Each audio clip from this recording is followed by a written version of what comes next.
Jaipur metro के दूसरे चरण के शीघ्र एग्जीक्यूशन को लेकर प्रदेश की भजनलाल सरकार गंभीर है। राजस्थान मेट्रो रेल कॉरपोरेशन की एमडी वैभव गालरिया की अध्यक्षता में जयपुर मेट्रो के दूसरे चरण को लेकर सचिवालय में बैठक का आयोजन किया गया।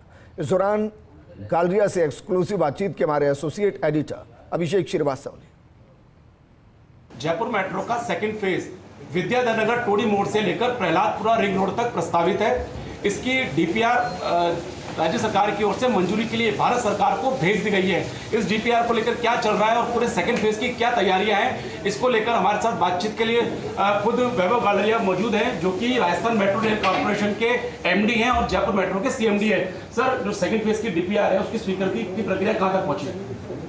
क्योंकि जो भारत सरकार को हमने स्टेट गवर्नमेंट से अप्रूव करा करके डीपीआर भेज दी थी, भारत सरकार में इंस्टीट्यूट ऑफ अर्बन ट्रांसपोर्ट ने उसको इवेल्युएट कर लिया है। जो उनके ऑब्जर्वेशंस हैं वो हमें अप्लाई कर दें, दैट हैज़ बीन एक्सेप्टेड। अब उसके बाद सब्सिक्वेंटली जो इंटरमिनिस्ट्रियल कंसल्टेशन के लिए नेक्स्ट स्टेज है, तो उस स्टेज पर भी गवर्नमेंट ऑफ इंडिया में मैटर चल रहा है। सर, आज एक बैठक भी आयोजित की गई है कि जो सेकंड फेज है उसके लिए किस तरह से जमीनों की रिक्वायरमेंट है, तो उसको लेकर आज की मीटिंग में क्या रहा सर? देखिए, आज जो जयपुर मेट्रो का कंस्ट्रक्शन होगा उसमें टोटल जो हमारी लैंड रिक्वायरमेंट है उसमें कुछ प्राइवेट खसरा हैं, कुछ विभिन्न सरकारी विभाग हैं, जैसे पीडब्ल्यूडी है, रीको है, हाउसिंग बोर्ड है, नेशनल हाईवे है, इन सभी की ज़मीनें आ रही। तो वो हमने पूरे अलाइनमेंट पर खसरा नंबर सहित एग्जैक्ट स्क्वायर मीटर की डिटेल तक ज़मीन आइडेंटिफाई कर ली। आज सभी विभागों के साथ उसको शेयर कर लिया गया है। विभागों से रिक्वेस्ट किया गया है कि वो उसको वेरीफाई कर लें अपने लेवल पर और उसका टाइटल एक बार पुनः देख लें और वो हमें अवगत करा दें, ताकि हम उसके आधार पर फ्यूचर में जल्दी ही लैंड एक्विजिशन प्रोसीडिंग को इनिशिएट कर सकें। सर, जो डीपीआर है उसमें सरकारी भूमिका भी दे रखा है वाला और निजी भूमिका, तो दोनों तरह की जो सूची उनको विभागों को दी गई है।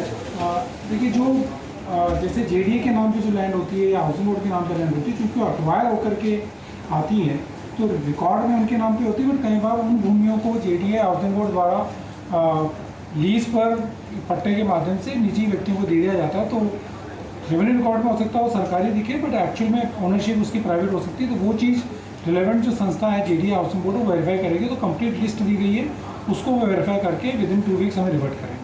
सर, सेकंड फेज के लिए केंद्र और राज्य सरकार की भागीदारी में राजस्थान मेट्रो रेल कॉर्पोरेशन में एक नई कंपनी का गठन किया गया है। तो इस कंपनी में क्या जयपुर मेट्रो के ही एम्प्लॉयज़ को डेपुटेशन में लगाया जाएगा या इनके लिए अलग रिक्रूटमेंट किया जाएगा?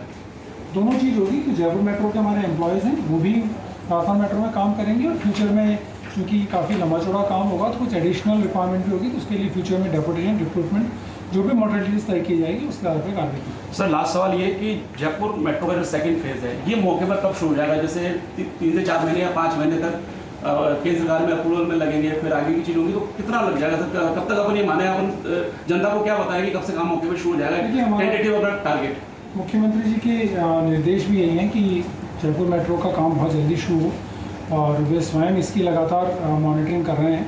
तो हमारा प्रयास है कि तेज़ी से कार्य को हम आगे बढ़ाएं और इसी दिशा में ये सारी एक्टिविटीज़ पैरेलल हमारी चल रही है।